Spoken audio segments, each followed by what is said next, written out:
Hello friends, எல்லோரும் எப்படி இருக்கீங்க? நல்லா இருக்கீங்களா? நான் உங்கள் எஸ்பி ஹோம் செல்வி. இந்த வீடியோவில் 9 புள்ளியில் சிம்பிளாக ஒரு பூக்கோளம் எப்படி சுலபமாக வரைகிறதுன்னு காமிச்சிருக்கேன். நம்ம சேனலை இன்னும் சப்ஸ்கிரைப் பண்ணாதவங்க சப்ஸ்கிரைப் பண்ணி பக்கத்தில் இருக்கிற பெல் பட்டனை அழுத்துங்க.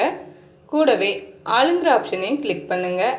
அப்போ தான் நான் போடக்கூடிய வீடியோவோட நோட்டிஃபிகேஷன்ஸ் உங்களுக்கு வரும். என்னோடய வீடியோ உங்களுக்கு பிடிச்சிருந்ததுன்னா நீங்களும் உங்கள் ஃப்ரெண்ட்ஸோட இந்த வீடியோவை ஷேர் பண்ணுங்கள்.